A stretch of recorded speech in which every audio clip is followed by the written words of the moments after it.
Asalaamu calaykum waraxmatullah. Kusoo dhowow channelkaygan haddaad ku cusub tahay, subscribe garee, comment garee oo like garee, una gudbi cid kasta oo aad garanayso. Asalaamu calaykum waraxmatullahi wabarakaatu. waa mar kale iyo barnaamijkeena aynu kaga hadli jirnay arrimaha caafimaadka ee khuseeya guud ahaan bini aadanka, gaar ahaan ummadda Soomaalida. kusoo dhawaada mar labaad iyo mar saddexaadba. waa ku mahadsantihiin daawashadiina. waxa aynu maanta ka hadlaynaa waxa weeyaan xanuun rag iyo dumarba ku dhaca. sidii aynu xanuunkii ka horreeyey adugu laba xanuun ka hor aynu ka hadalay videoga, haddaad dib u daawato aad arki doonto. kanina waxa weeyaan waxa la yidhaha autoimmune disease, xanuun ka mid a autoimmune diseaseka weeye.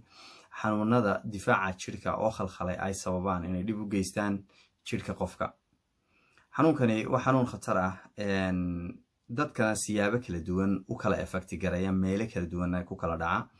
laga yaabaa qof inuu maskaxda dhibaato uga geysto, qof inuu sanbabka uga geysto, qof inuu caloosha uga geysto, qof inuu keliyaha uga geysto, qof inuu uga geysto dhibaato muxuu ahaa maqaarka iyo skinka.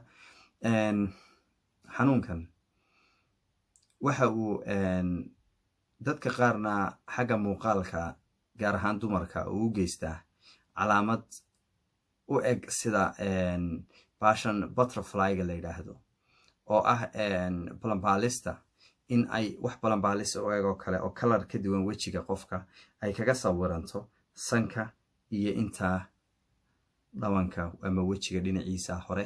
dabadeedna aad moodo inay intana noolihii yaraaye butterflyga tahay, kana ay baalasheedii yihiin oo kale. dabadeedna looguba magac daray waxaa la yidhahdo butterfly. marka waxaa la yidhahdaa systemic lupus erythematosus.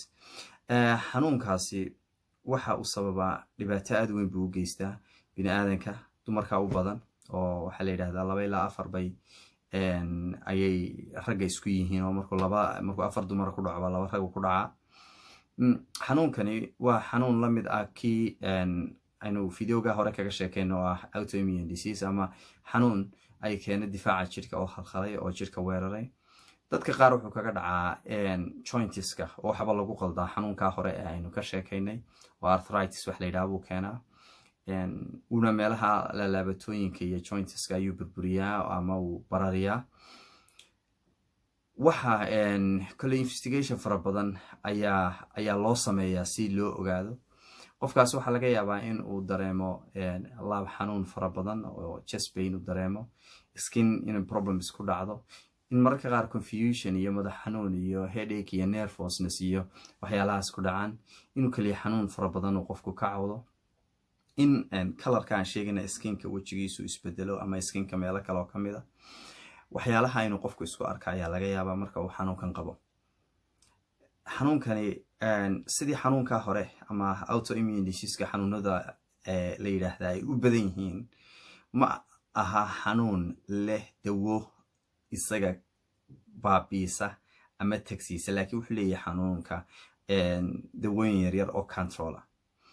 haddaba haddii aad calaamadaha aan soo sheegnay isku aragto, oo aad tahay qof, waayo ma rabno inaynu ka sheekeyno investigationska loo marayo, waxyaalahaas waa wax u gaara oo dee uu iska leeyahay dhakhtarku isaguna ku marin doono. inagu waxaynu doonaynaa wacyigelin guud inaynu gaarsiino bulshada. waxa weeyaan markaa haddii aad xanuunkaasi aad isku aragto, calaamada dumarka oo kalena ay isku arkaan butterflygaasi xilliyada qaar ku dhacda. waxaa kaloo iyadna muhiima cadceedda oo kale aad bay qofka u dhibtaa, oo waxa weeyaan waa sensitive buu ku yahay cadceedda qofkaasi. haddii haddaba calaamadahaasi ay jiraan, cadceeddana aad sensitive ku tahay, waxaan kugula talin lahaa inaad dhakhtar raadsato si xanuunkaasi aanu dhibaato weyn kugu sii geysan oo lagaaga controlo.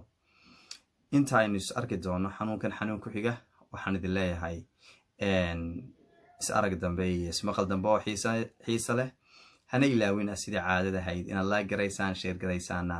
ta ugu muhiimsana waxa weeye inaad subscribe garaysaan oo aad dadka kalena gaarsiisaan.